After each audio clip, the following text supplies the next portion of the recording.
Missed an episode of your favorite podcast? Choose from over a decade of content in our archives, not just the latest episode. All free at GCNlive.com. This is your call to action. Get prepared, America. Economy, survival, energy, disasters. This is USAPrepares.com. Informative radio, educational radio. Interact now by emailing instructor@USAPrepares.com or text at 434-390-7953. Class, please take your seats. Now, your instructor, Vincent Finelli. Everyone all set? Cocked? Locked? Here we go. You're dialed set correctly to the USA Prepares. 2 hours. We broadcast 2 hours Monday through Friday, 9 a.m. through 11 a.m. Central Time. And some of these broadcasts are carried by affiliates throughout the country at different times. So if you'd like to call us, the best time to call us is when we're live on the air, and that number is 866-582-9933. 866-582-9933. Telephone listen line, 605-477-3249. Nathan is engineering the broadcast in Minnesota. Dr. Richard Allen Miller's with us. Welcome, Rick. Just in the nick of time, too. Yeah. I mean, really... You called me on the phone. Where's your Skype? And I had to go reload a different computer. Cool. We're here. I'm good. You sound crystal clear when we broadcast on Skype from your end to Genesis Communications Network. Yours is too. It's all new equipment. That's the other part of it. Everything wears out. Yeah, I've noticed that anyway. I've noticed that. That like my telephones, they're getting more. I remember when I first bought them, everything was very clear. I couldn't hold it up to my ear because of my, artificial arm. And so, the thing was clear on speakerphone, and now it's creepy. Oh, could you repeat that, please? And that's what, 4 years, 5 years, 6 years, 6 years, maybe 5 years. The phones, what do? They get dust in the speakers or? Well, I wanted to ask you about that because... I don't know. That's why I'm asking. Well, this is not just phones that I'm talking about. This is everything. And I was wondering if there is more radioactivity in the air that is galling, everything. Hoses, hydraulic hoses. We're in national forest fires right now. And when I say national forest, I mean, I've got a fire less than a half a mile from my home. Less than half a mile. And yesterday, we had visitors in Carrie Cassidy and a couple of her friend Neil, and we took them on the jet boat ride, which is a real cool thing to do when you come to Grants Pass. And we went down to right down into Hell's Gate. That's where they turn around. And the fire was right down over the cliffs and onto the river, right down to the river at that point at Hell's Gate.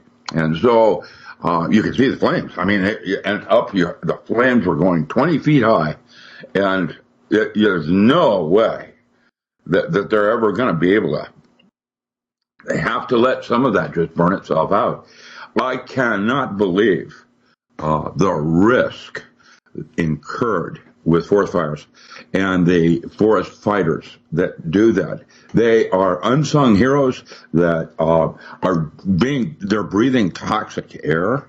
They are throwing themselves in harm's way, and the wind shifts just even a minute, and they're dead just like that. We've already had a couple of fighters that have died, and so our flags at half-mast and the area. I have one friend that's on standby with, they've turned his power off, and he's been now with no power for almost 3 days, with an immediate notice for evacuation at any moment. And his fire is less than a quarter of a mile from his house. He's got dogs, and he's got animals that live in his neighborhood that come to visit him, squirrels and deer and the usual bear. But and so there's a big attempt at our fairgrounds for rescued wild animals and try to save them and put them in a safe, out of harm's way, so that they can be reintroduced back into the wild when the fire's out. It's pretty amazing.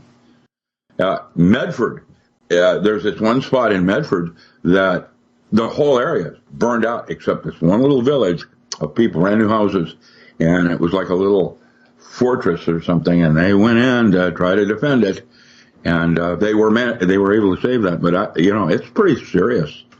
I don't think I've ever seen a forest fire quite this bad, ever.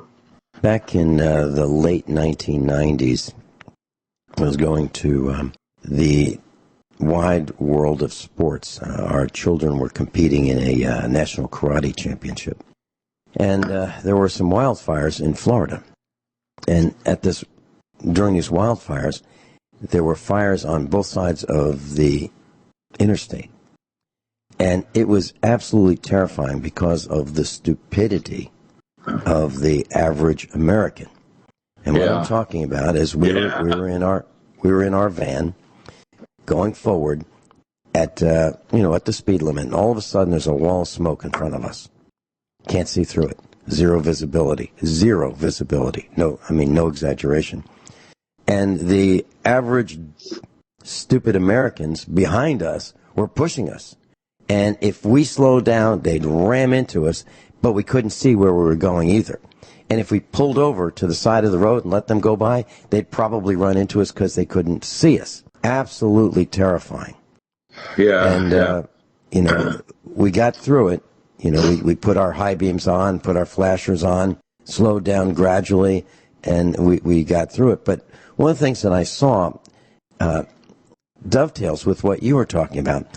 We saw the wildfires on the ground that set on fire the power poles. So the power poles were burned through from, let's say, the ground to 5 to 10 feet up. They were on fire, burning vertically. And the power poles were suspended by the neighboring power poles. Okay? Yeah. So these things were burned off at the bottom. They were suspended by the wires at the top, by the power poles on either side of them. Now, when you mentioned that the power would be cut off, I can understand that. But it's a double-edged sword. Yeah. I'm sorry, what was that? I said, it's a double-edged sword. By the way, Florida is, don't worry about Florida. It's not going to exist much longer shortly anyway. And, did you know that Florida has still got those leaking reactors up in the north end of the state? And they're still producing toxic waste. I mean, literally into the ocean. Nobody is talking about that, like Indian Point on the Hudson. And they're all still leaking. And then I'm reminded of the New Madrid fault line. And what do you got, 21 Feichi-like GE reactors all pumping it out? That's crazy. Let's go back to the power for just a second. And the reason I'd like to go back to the power is, Glass, you need to think about this. So there's a wildfire, okay? Let's say it's coming your way. And then the utility company says, you know what? These power lines, if the power poles catch on fire and if they fall over and the wires touch each other, there'll be massive sparks and it can set off more fires, okay? Increase the size of this wildfire. Okay, that's one component. On the other side of it, you've got people who are on oxygen machines, people who are overheating because it's so hot out, people are staying indoors because the smoke is so bad, and then the power goes out. Think about that. So what is your plan B? What is your plan B? Do you have a way of generating some electricity? And, there's this feeling right now that everything is good because we've got Donald Trump in office. And I'm not saying anything negative about Donald Trump. I'm just saying that there's a feeling that things are on the mend. We're making America great again. But simultaneously, we are becoming lackadaisical about our preparedness. And class, if you think that everything's great, well, we just sold. Here's an example. We just sold about a third of our herd yesterday. And I'm talking about our cows. And it was a really sad day. It's a sad day for everybody here at the farm. I still haven't recovered from this awful position we're in. And the mama cows, well, let me tell you, the mama cows have been crying since yesterday afternoon. They're looking for their babies. Well, when I say babies, I'm talking about 400, 500-pound calves. But they're looking for them. It's their family. And we had to sell them because we can't feed them. We could keep everybody together and they'd all die. Or we can sell some of them and let the others live. And it was just a sad, sad thing that we had to do. And, you know, my son said it best. He said, Dad, you know, we can't feed them. We can't feed them. That's where we are. Now, we're not alone. Rick, the price of hay last year, the year before, most years that I can remember, all the way back to, let's say, 1990, a round bale of hay, about 1,000 pounds, which would be 4 feet by 5 feet, or 5 feet by 4 feet, or 4 feet by 6 feet. And the way we describe that in measurement is the width, then the height. So 5 feet wide by 4 feet tall, or 4 feet wide by 5 feet tall, or 4 feet wide by 6 feet tall. Rough weight is about 1,000 pounds, depending on how dense the bale is packed. One of those bales would sell typically for $30 to $35 during the years of, well, let's say 1990 through last year, unless we had a drought. Right now, $100. We can't afford to buy hay and feed $400 worth of hay to our cows per day. Can't be done. Dr. Richard Allen Miller's with us. RichardAllenMiller.com. Richard A-L-A-N Miller.com, physicist. So, Rick, there's a lot of this that ties together, and I'll try to do that, and I'd love to hear your comments.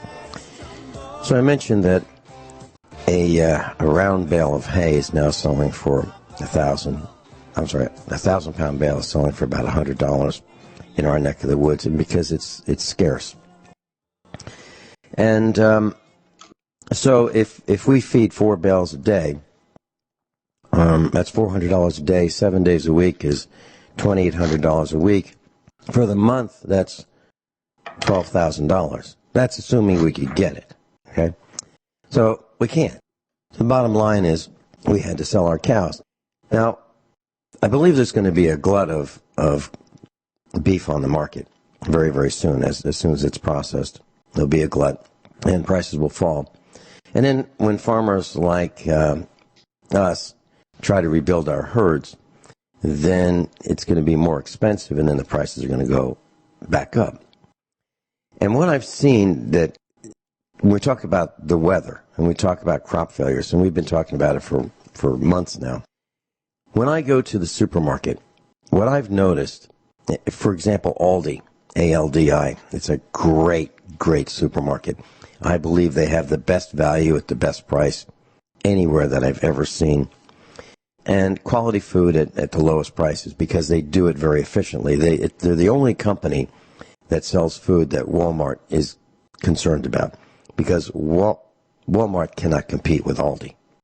Aldi has maybe 7 employees per store, and they all work. Even the managers stock shelves and haul out pallets of food, and you can't even call them. If you want to call Aldi and say, hey, y'all have vanilla yogurt, you can't do it because they don't have a phone number that they'll answer. So you have to go there, and it's very, very well run. It's very efficient. You're in and out quickly. The prices are low. But here's what I've seen. The inventory of food has decreased over the last couple of years. So where they used to have cases and cases and cases of pasta, they have just a few cases now on the shelves. Where they had 20 cases of spaghetti sauce, they may have 4, 5, or 6. So the choices are fewer. The inventory of each choice is smaller, fewer, less. And they've replaced food on the shelves, cans and boxes of dry food, with trinkets, like dollar store stuff. And I see the same kind of thing, a little differently, at Walmart. What Walmart has done in our neck of the woods, the big supercenter, you used to have the aisles so close together you could hardly get through them. So if one person were coming toward you and you were going toward that person, you'd kind of have to juggle your carts around so you wouldn't crash into each other because the aisles were so narrow. Well, they've spaced the aisles wider, so there's less shelving and less inventory on the shelving. Take a look. Take a look and see how much coffee there is. There's less coffee. There's less pasta. There's less cans. There's less jars. Take a look, then you'll see. Rick, are you seeing that in your neck of the woods as well? I remember when I was Spice Island, and I had, as a client, single client, I had 2,000 Safeway stores in the Oakland market. And I remember competing with Celestial Seasonings on the same shelf. And I remember there was a formula that the cash flow base was based on how much inventory you had to see, how much inventory got sold. And in other words, to have $100 off that shelf, you had to have $7,000 on it. That was a formula like cottage industries, where that if you're going to sell something for $2, your maximum amount of money into it had 50 cents, so 4 to 1. These ratios are changing. No. Hey, you're breaking up, Rick. Tell us more about that on the other side of this bottom of the hour commercial break. Dr. Richard Allen Miller is with us. I'm Vin Finelli, USA Prepares. Rick, you were talking about ratios and ratios at the marketplace, where you go to buy food. You were breaking up. Could you tell us a little bit more about that? I'm sorry. Yeah, sure. No problem. When you market something, like you're in, and I was in the herb tea and coffee business. I was like one of the owners of Starbucks in the original years when it first started. I was the spice guy, and bigger than Spice Crescent, Spice, which is out of Seattle. I was really big. And when you market these things like a cottage industry, in order to make, let's say you're a farmer, you're going to make something like soap, and you have what we call farm gate price. That means that when it leaves the farm at the gate, the amount of money that you have to make off that product in order for it to be profitable had a certain kind of ratio to it. This is the way it is. If you had 50 cents into your cow, you sold the cow retail at $2. And that's the way it worked. And it was a 4 to 1. And for retail, and so you had a wholesale price, and you had discount prices, and you had clearance prices. But you always still had to show profit line, because if you didn't, you wouldn't be in business, and that's that. And so these different ratios had to do with if a given shelf had so much product on it, there was going to be a daily attrition off that shelf. And you could calculate that almost down to the penny. And that's how they ran large Safeway stores, where they would have a big distribution point that you'd drop it into the warehouse, and the warehouse then would distribute it out to 2,000 stores. And I had the Oakland market with Spice Island, Country Spice Tea, Spice Valley, and what Pike Street Market Tea, or Market Spice Tea. And I came out of the Pike Street Market. And that was a long time ago. And I'm guessing those kinds of ratios have changed a little bit, predicated on the way people are and the way the dollar works, but they were essentially written in stone. And if you didn't sell it for this amount, you were in trouble. Now, that was back when they had options in selling things with, quote, what the market will bear, end quote, or fair wage markup. In other words, the fair wage markup is you knew what you had in it, you knew what it cost you to produce that, and then you had a fair wage markup of usually about a 32% markup. And that was the way it worked. Either that or you had shortages and surpluses. And what Germany always wanted to do with our gross national product, which was always 10 to 1, that meant that the United States imported 10 times what they exported. And what we always wanted as farmers was to somehow get that ratio up where we were, exchanging with other countries in fair wages. And that is why we have tariff wars and all those kinds of things, and what was called a market order. A market order is when they put a limit in a given state on how much peppermint oil you can produce. And if you can't produce any more than that, or else. I think they do that in your state with corn. Now, with that said, that limited and controlled the prices, so the farmer had more control of his product. And things were either sold as storable commodities or non-storable commodities. That means the year that you produced it, that's all that's going to be available that year. And if there's shortages or surpluses, that's what Germany Hamburg wanted, because then they could take control. And so you wanted to have market orders, so you controlled your peppermint oil prices. Now, what happened is they would come in as ringers and try to overbuy. The Chinese did that with our mushrooms. We produce, and ginseng, that was a big one. I remember when ginseng sang, is what it was called, was tried. Most all of the primary buyers were from China. They took control of it, and that's why British Columbia started producing a bunch of ginseng up in the Okanagans to try to compete against that as a commodity stock exchange. And what happened in the Okanagans is they got crown rot. Because of the snowpack, it created a crown rot on the ginseng, and they had to use certain kinds of herbicides, pesticides, to protect the plant, and that made it non-organic, and then the markets went sideways there as well. The whole thing was about politics, and what you wanted to do is not overproduce something like grapes, and so, for wine. Everybody's going to get into the winemaking business, and then all the orchards would go in, and all of a sudden, the wine prices dropped.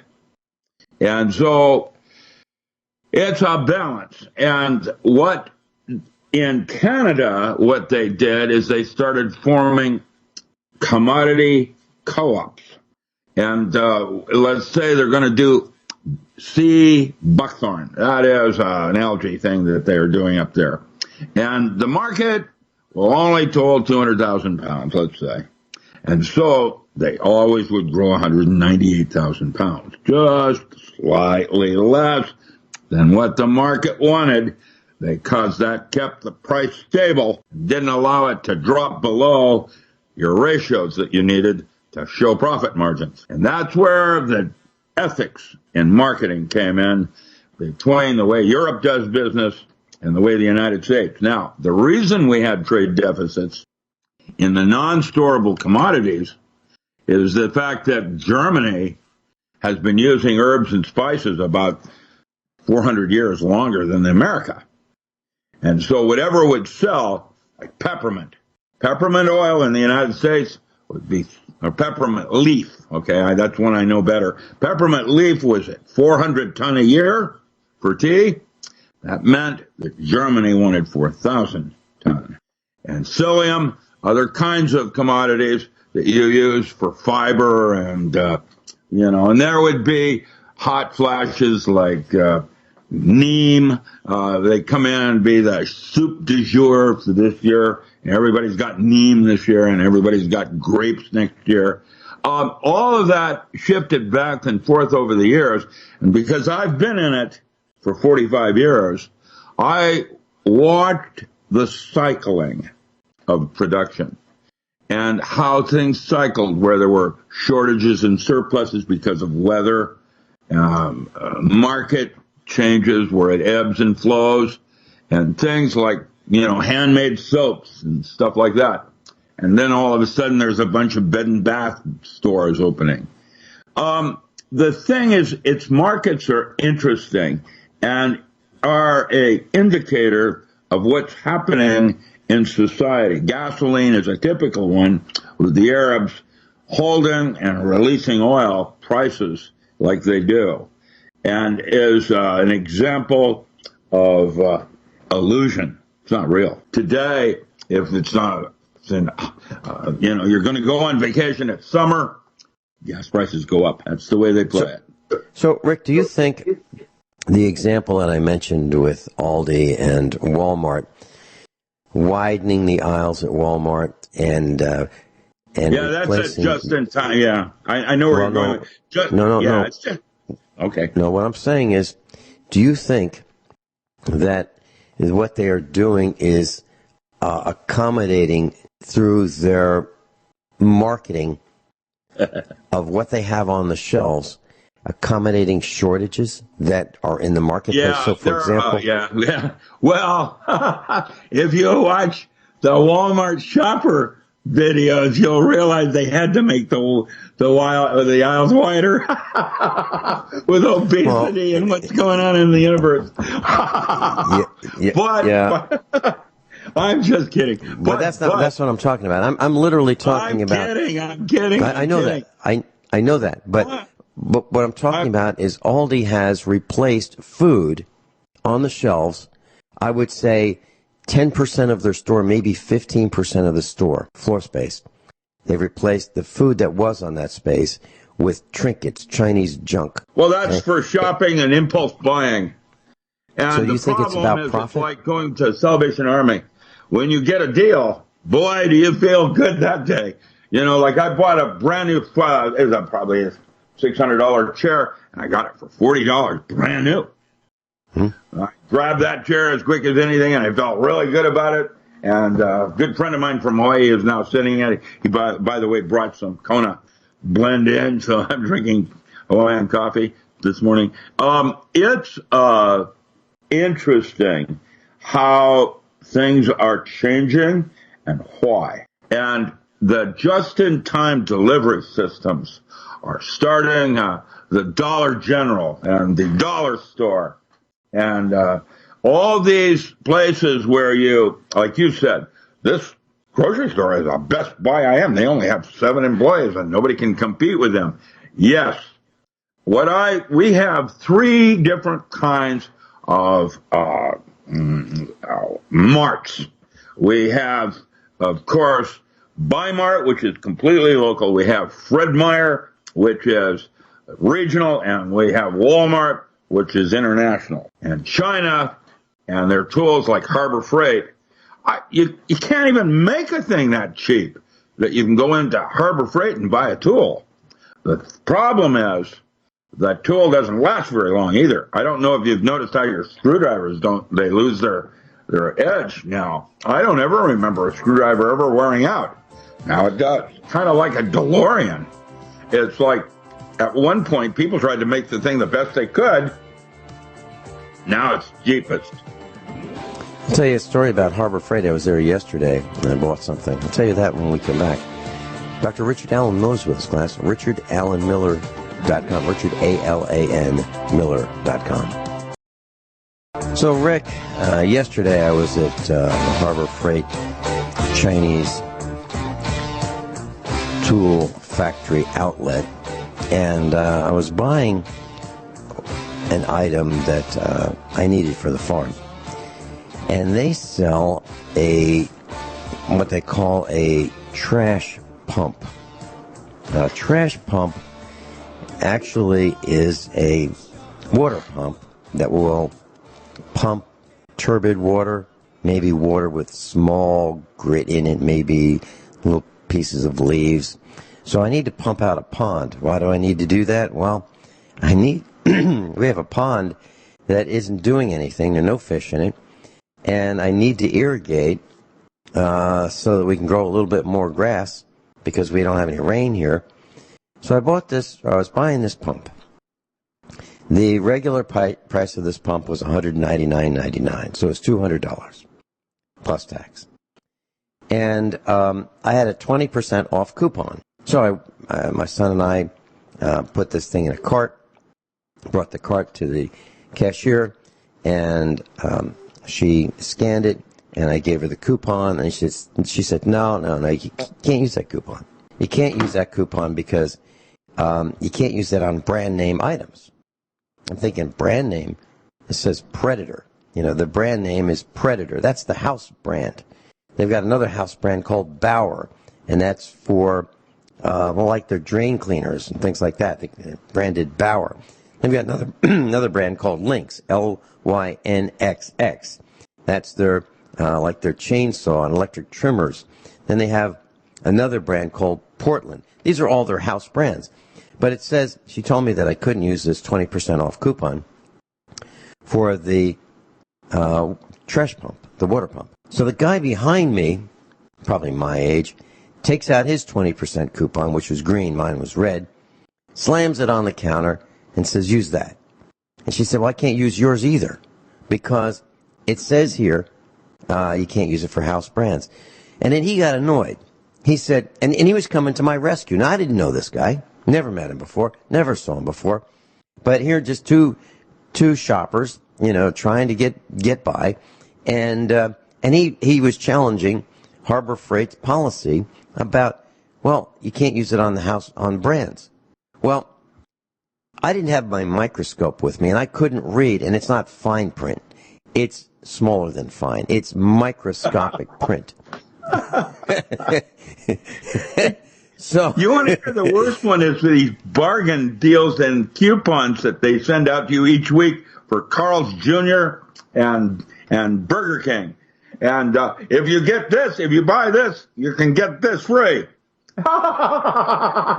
Nothing's free anymore, especially the chicks, as Mark Knopfler. The music's for nothing and the chicks are free. Nothing's free anymore. Trust me. There's some sort of back door that's going to get you. I'm not kidding. It's, I don't believe it. I don't even collect coupons because they used to be the deal. Green stamps and whatever. That's all gone, man. They have figured it out that if you buy 2 of these, we'll give you this free. It turns out when you do that, you actually end up spending more for the drink and the French fries, which are useless. And it's crazy. You have to watch from every side because nothing is as it is represented. 20% off. Yeah, 20% off what? My paycheck. That's what it's 20% off. Here's what was really cool about this. So this guy came to my rescue. And so we stopped traffic. The two of us stopped traffic. Trying to get each other to save each other in a wagon train. Yeah. Circle them up, boys. So here's it was really kind of funny. So I can see it. So I said to him, brandish your gun, the one you're carrying on your holster. Just say, I'm an irate individual and I'm about to go postal. So this guy was frosted because of the fine microscopic print. And so that brought to my mind lawyers. So I said to the guy, so what do you call a lawyer with an IQ of 50? And he looked at me, and the guy behind him looked at me, and they're trying to guess. And I said, Your Honor. And then I said, so what do you call... I'm sorry. Well, you're going to get yourself shot, man. So we started telling jokes. We held up the entire line telling jokes because that's how frosted we were at the system. Everyone all set? Cocked? Locked? This is USA Prepares. Hour number 2, Dr. Richard Allen Miller is with us. And, we were talking about coupons, and we're talking about, we're just kind of frosted with what stores are doing. I mean, it's like these government corporations just trying to steal the last little bit we have, and so there was this black gal. Yes, I said black gal. And she went into a CVS store, and she brought a coupon with her. And so she presented the coupon for what she wanted to use the coupon for, and the store manager calls the cops on her. I mean, he calls the cops on her, telling her that, this is a fraudulent coupon, and so it's a national incident. So here we have a store manager calling the cops because someone is trying to use a coupon. It's just unbelievable, right? So no, that's racist. That's a racist thing in disguise. Yeah, and it's everywhere, and it's an embarrassment, and it makes me embarrassed as an ugly American. We are ugly Americans. We really, well, I don't mean you, and I don't mean me, and I don't mean our class. What do you mean, white man? But what I do mean is we don't have the manners that we should have. We're not concerned about other people's feelings, and it's getting worse and worse and worse. And so yesterday I was in Springfield, Missouri, and normally when I go to Springfield, Missouri, my reaction to being behind the wheel of my vehicle is, does everybody have to cut me off? So yesterday I was the passenger. My son was driving. And it's the same thing. Does everyone have to cut him off? It's becoming really, really dangerous. People are doing the dumbest things with their vehicles. And I think, I look at them and I go, well, maybe their suspension is better than mine. Maybe their wheel bearings are better than mine. Maybe their tires are better than mine. Maybe their reflexes are better than mine. But but that's really not the truth. What the truth is they are taking unnecessary, irresponsible, careless risks that put everybody in danger. Passing on the right, passing on the left, passing when there's no passing. Even when there's an entry ramp to get onto like a 6-lane highway, it's one lane. And there's a guy trying to pass me to get in front of me when I'm on the entry ramp. I mean, really? How much time is he going to save by passing me illegally, dangerously? Why? What's going on? And then you have that cop. The cop. We had a story that we reported on that there was this cop, and he was driving his company vehicle while he was on duty, and he ran right into a bicyclist who was stopped on the side of the road. And the bicyclist was okay. I mean, he was hurt, but the bicyclist says, "Why were you texting?" And the cop says, "I wasn't texting. I was looking down at my phone." What in the heck is going on where people are so responsible behind the wheel of a 4,000-pound missile that they're piloting? How did we get to this point? It makes me angry. I mean, we have a vehicle my son was driving. He was driving a Dodge truck, and this thing, it's loud. Factory loud. The engine makes a lot of noise. It's a diesel, and it makes a lot of noise. It's a 1999. If you ever heard a Dodge Cummins turbo diesel, you can hear it from across the parking lot. Not that it's been souped up. That's just the way it came from the factory. No loud, extra loud muffler. It's just all factory. But it's loud. Got a lot of engine rattle to it. That's the way Cummins built the diesels. Well, yeah, it's nothing like a log truck. Yeah, listen, man, I live in deep country, and it's the Honda kids with the Hondas that want to think that they're really got a souped-up car, and they let their muffler go sideways, and they really think they're very cool, and all it sounds like is a bad muffler. It doesn't sound like it has any engine. Right. Well, here's what happened. So our son was at a traffic light. He was stopped. The guy in front of him stopped. And so, a red light, okay? So the guy in front comes to a stop. My son comes to a stop. The guy behind him in a van crashes into my son. Now, this is in the city. Everybody's going like 20 miles an hour, right? Guy crashes into him. And so my son said, yeah, some guy crashed into the back and did a couple $1,000s worth of damage to his truck, destroyed his van. But, our truck was damaged. And I said, so are you okay? He said, yeah. I said, is the other guy okay? He said, yeah. I said, did you beat him up? and I meant it. Because the guy wasn't paying attention, looking down at his phone. And so by this guy's carelessness, he caused, we still haven't gotten it's been months and months and months, and we still haven't gotten it fixed. It's annoying. It's really annoying what people are doing by not paying attention. And I think these cell phones are one of the worst things that has ever happened to the highway. I really mean it. I really mean it. And I can't stand the fact that when you go out, like if you go to have dinner with somebody, they pull out their cell phones. They come to your house. Well, they don't do it at our house anymore because they know better. But, they pull their cell phone. Oh, Vincent, you're fun. Yeah, yeah. The whole thing in technology and what is, quote, convenient, like having, you don't have to charge your phone at night. It charges itself off of the 5G tower. That's nuts. That's, the convenience is what's causing obesity. The convenience is what's causing cancer. The convenience is what's causing all the plastic. That's a DuPont thing. Everything is overpackaged. Everything. And it used to be. I would like to start a campaign. All of our class to bring back the extra packaging to the store they bought it from.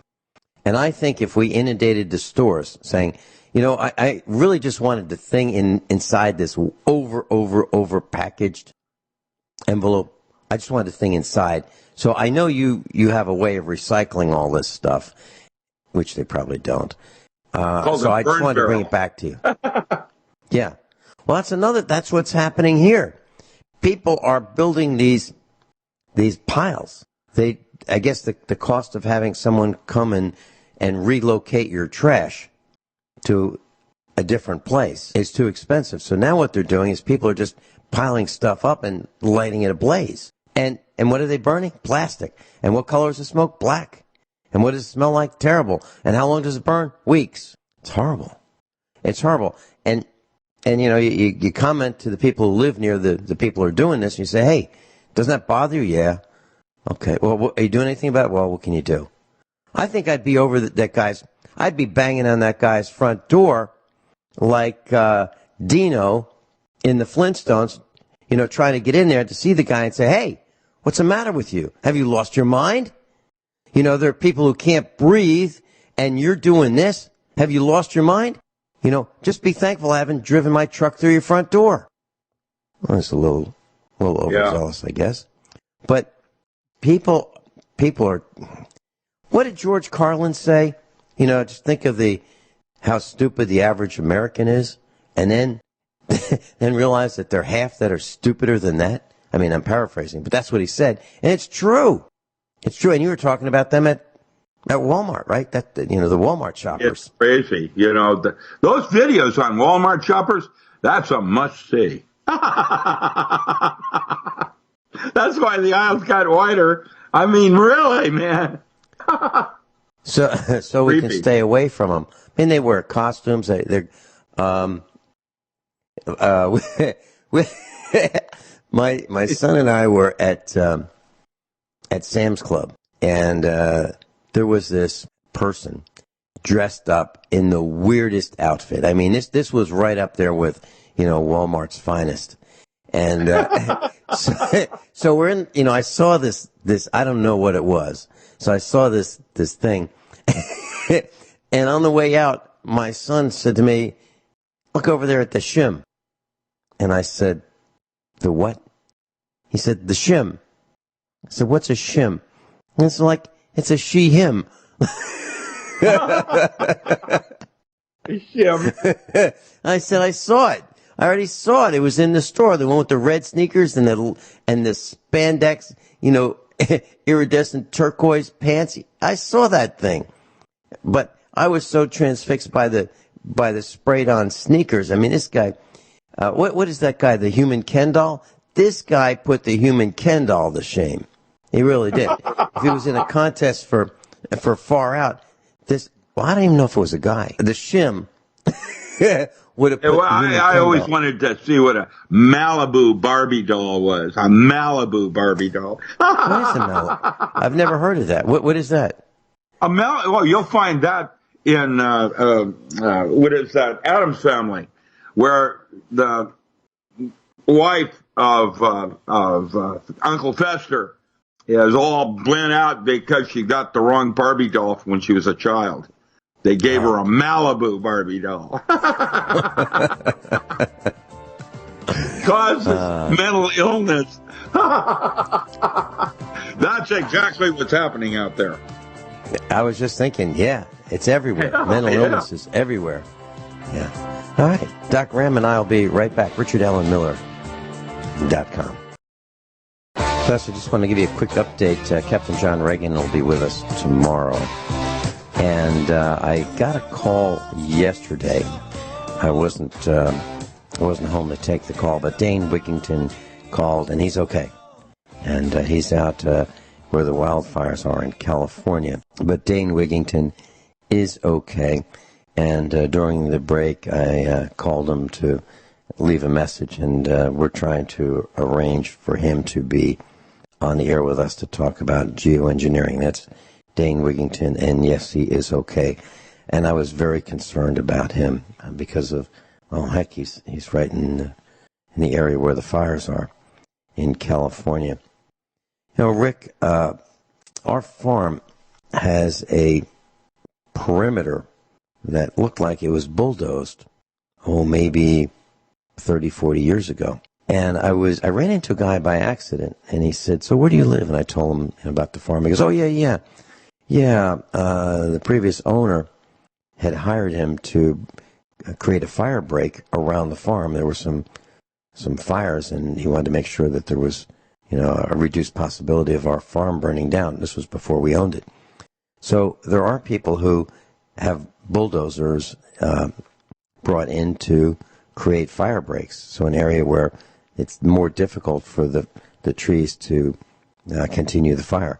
And so we have one around our farm. And as an insurance policy, for how much does insurance cost for our farm? That's like over $3,000 a year for farm owners' insurance.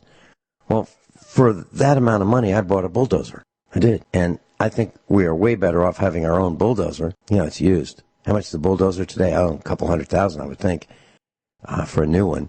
Well, this one was $3,500. I bought a bulldozer for about 14 cents a pound. That's the price of scrap iron. So why did I buy it? Well, because it works. 2, it needed work. But the second reason is because, to me, that's better fire insurance than having fire insurance. Plus, you can use it as a plow in bigger fields. That's what we used to use, a D4 or D6. Well, this is kind of in between. It's a Caterpillar brand. It's a Model 941. So it's an older, it's 30-plus years old. They're the ones that work better, and they can get parts for them still, etc. Mm-hmm. That's the cool part, yeah. Mm-hmm. Rick, can we talk about microclimates for a couple minutes? Here's what's going on. So we haven't had any rain. Well, actually, that's not true. We have had rain. We had a deluge for 1 minute, literally 1 minute, and it just poured. We're out in the field working on fencing, and then it poured. So we came in and stopped. Literally, so for 1 minute it rained. Well, we heard these loud thunderclaps, just seemed like about 10 miles away. And we have a family friend who owns a farm about 10 miles away. They had 4 inches of rain. We had, it was not even measurable in the rain gauge. So What's with these microclimates? Are there such things as microclimates? Just 10-mile areas where you can have... listen, is that new? The names that we're attaching to things today are catch-alls to try to explain something nobody is yet to understand. Do we have global cooling or global warming? Is the Earth expanding or is the pole shifting? Is the sun doing this or is it doing that? And there's schools of thought, and everybody has their own opinion, and the bottom line is nobody has a clue, because this is only the 21st century. And mostly, from my perspective, we're not much better than cavemen. And how is that possible? Because that we don't know. Because back in the 1950s and the 1960s, when I was in elementary school, it seemed like we knew everything. But that's because we were making assumptions that everything had an answer. And the problem is, in physics today, we are now discovering there are some things, like God, that don't have explanation. Doesn't work like that. Mm-hmm. Mm-hmm. And I've heard Mike Ma use this term many, many times. And he would say, well, my God, meaning the way he believes, he would refer to it as his God. And I think that's a great way to do it. We'll be right back. Dr. Richard Allen Miller is with us. I was looking at a story on dailymail.co.uk, and here's the headline. It's unbelievable.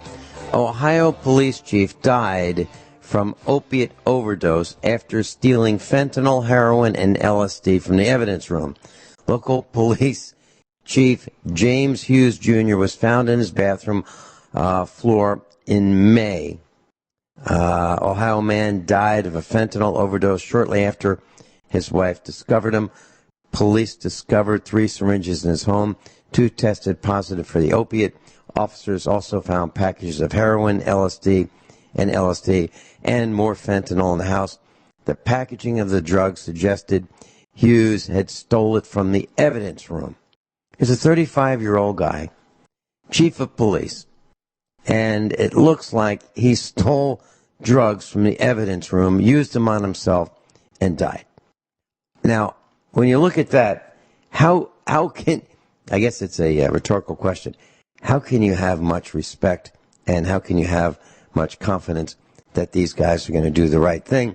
And then you go on to, these shootings where there was a guy who put a knife to a woman's throat, and the cops show up, 3 cops show up, and 18 shots are fired.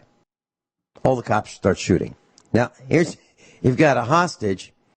The cops shoot 18 rounds and kill both the victim and the hostage taker. And then that's not the only story that's like this. Then you find that there's another situation where there's a hostage, and you have the cops show up, and the cop shoots the hostage taker, there's a man and a daughter. And the cops go to shoot the man. They nick the man in the arm and kill his daughter. And then you have one of our instructors, USA Preparedness instructor, I will not name him. He had a son, and the son was having an argument with his girlfriend. The son was about 20 years old. So the son's having an argument with his girlfriend. The girlfriend contacts her girlfriend. That girlfriend contacts the cops. The cops show up, and so the son, our instructor's son, has a knife in his hand. And the cops say, drop the knife. And the son doesn't do it. So from across the room, the cops kill the son. That's a USA Preparedness instructor, his son. Then you have one of our instructors in Kansas. Knock on the door late at night, weekend night, and our instructor has his 1911 45 ACP in his hand, transfers it from his right hand, his shooting hand, to his left hand, holds it by the muzzle because he sees it's the cops. So he holds the gun with his left hand by the muzzle. He can't shoot it by the muzzle. Opens the door with his right hand. The cops see the gun. They yell he's got a gun. They beat up our instructor. Put him in a hospital. And what do? They charge him with what? Assault on a police officer, assault on 2 police officers with a deadly weapon. I don't know how the case has progressed. This kind of stuff is crazy. So my question for you, Rick, do you think it's drugs? Do you think it's stress? Do you think it's 5G, 4G, 3G, 2G, cell towers, microwave ovens, radiation, depletion of oxygen, ultraviolet A, ultraviolet B, ultraviolet C, gamma rays? What do you think it is? And yet food? My stock response would be yes, all of it. It's a weird world out here now. And coping mechanisms. Yeah, that's the point I was trying to make. Yeah, it's all of it. It's like a soup. And you've got to remove the bay leaf. That's just it. It's, I don't have answers. And you always ask me, what do you think, Rick? I'm speechless. My mouth is open in disbelief. How can I respond to something like that? I'm watching it. I don't get it. And I'm as smart as it gets. And I don't get it. Why? Well, everybody's in a hurry. Everybody's got an irritation coefficient that has been ratcheted up to the point where the next person that does this to me, I'm going to make them pay. Well, what happened to the idea that we have an opportunity here?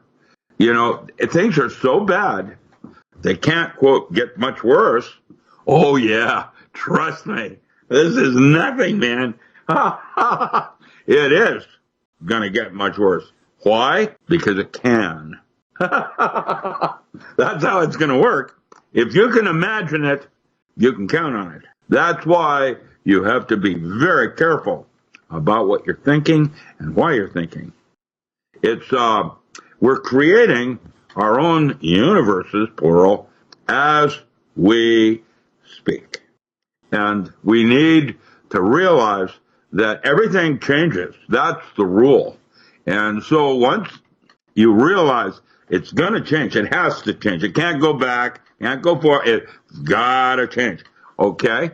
With that said, now you have a choice how you put the spin on it.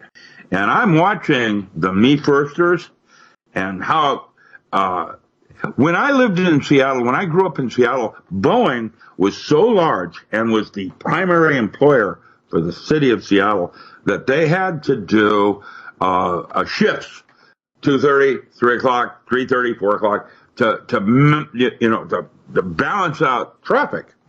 And so you grew up cooperating where one car merges with the next, just like you do at a 4-way stop. And there are rules on who gets to go first.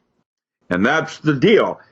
All of that has been forgotten in terms of cooperation in a situation.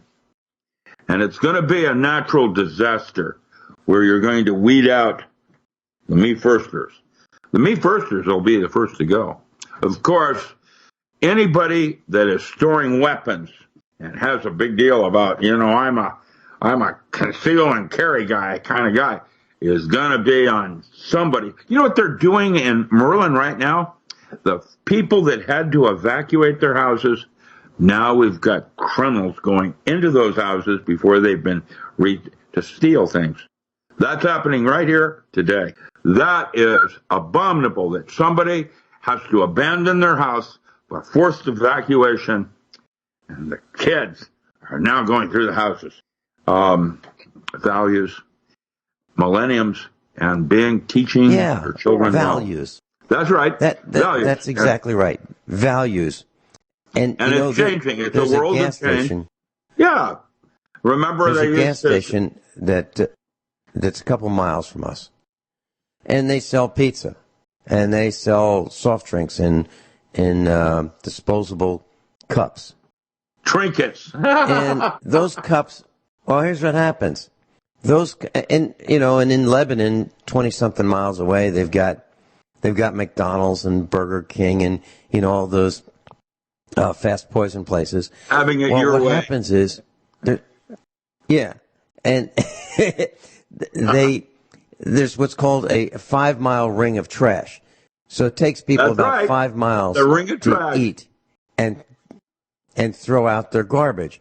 Well, some of it ends up on our road.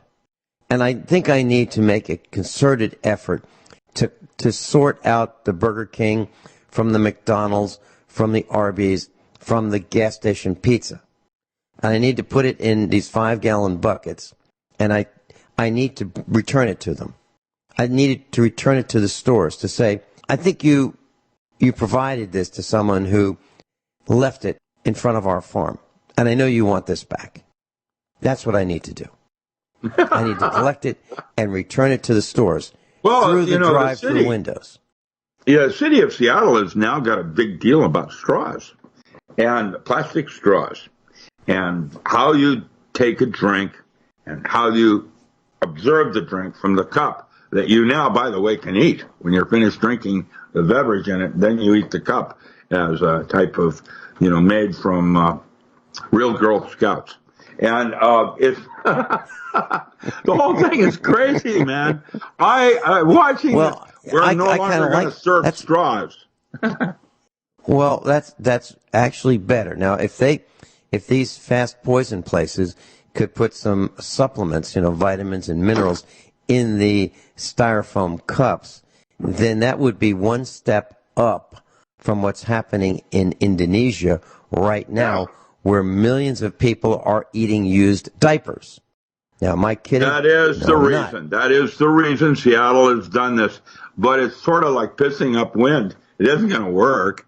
Because if we don't use straws, we'll make the cups out of plastic. Oh, wait, we'll make the lids that you throw away. That you can suck out of the top of it because it's got a little thing that you can suck on. That's crazy. Yeah. Well, here's what's happening in Indonesia. DailyMail.co.uk. Headline: Millions in Indonesia are eating fibers from used diapers. Plastic from diapers dumped in the river are being passed up the food chain from fish to humans. That's what's happening in Indonesia. So we have this plastic which is breaking up and breaking down, and there are fibers, plastic fibers, that are entering the food chain through the water supply. So what's happening, fish are finding these little bits of stuff, which is plastic, in the water, and they're eating it. And it's killing the fish, and those that are caught before they die, meaning the fish die, are being eaten. So people are eating used plastic diapers. No exaggeration. It's got to stop. So Indonesia is a small country, and they make a lot of products for the world, and they create a lot of pollution. How much pollution? Well, in Indonesia, they dump 400 million pounds of plastic trash in the world's oceans every year. 400 million pounds of plastic trash in the oceans every year. So the ocean life, sees these bits of plastic, they eat it, and then sometimes we eat them. Sometimes the ocean life just die. And so I think, I haven't totally thought this out, but yesterday I saw a happy 65 birthday balloon on our farm. Some stupid person bought a Mylar helium balloon for someone else, and they lost it. And it flew around until it landed on our farm. Now, fortunately, we got it before a cow started chewing on it with the ribbon. And fortunately, we prevented a cow from dying from some stupid American's idea of happy 65th birthday. I think there needs to be at least a $1,000 deposit for any of those morons who buy these balloons. So you buy the balloon for $4 or $5 or $10, whatever they cost, but you pay $1,000 deposit until you bring that balloon back to the seller. Why? Because that's what a cow is worth. $1,000. And these balloons are killing animals. And it's not just cows. You know, you spit your gum out, you're driving along on the highways and byways, and you spit your gum out the window, and a bird sees it and says, wow, that looks good. Let me eat that. And dies. We have to be really careful. And when you said ugly American, this is what we're talking about. And do we teach this in school? I don't think so. I don't think we teach this in school. Rick, is that what just one little speck of what you meant by the ugly American? I don't even want to go there anymore. I'm embarrassed sometimes, especially when I travel in another country, to be identified and recognized as an American. I'm embarrassed sometimes to be called an American. I used to have pride. Now I'm ashamed. Even with things like Trump, whom, by the way, is doing as good a job as could be expected from the quality of his education and everything like that. Could you imagine what we would be looking like if Hillary Clinton had been elected? That is, Bill Clinton was one thing. Hillary is quite another. Look at what they're offering us for candidates in political offices now. What is going on? Why? You know, our president was supposed to be our most morally correct and most educated. You know. Yeah, that's right. And we've had serial in a time of crisis, you know, like Roosevelt and then Harry Truman. What has happened? Well, Eisenhower, beware of the military complex. And then it went downhill from there. You know, the attack on the Pentagon when 9/11 happened was done with intent to take out incriminating evidence. This whole sham of the public, you know, my girlfriend's parents are embarrassed when I try to talk to them about 9/11 because they cannot believe their country would do that. Yeah. Yep, America, love it or leave it. You know, I've heard that for years, America, love it or leave it. Well, I think America, love it and fix it. And that's what President Donald Trump is trying to do. But he's in the swamp. He's in the swamp. Well, look at how he's aging. Look at how he's aging. He's attacked on all sides. It's outrageous. Absolutely outrageous. Dr. Richard Allen Miller, thanks for being with us. See you next week. My pleasure.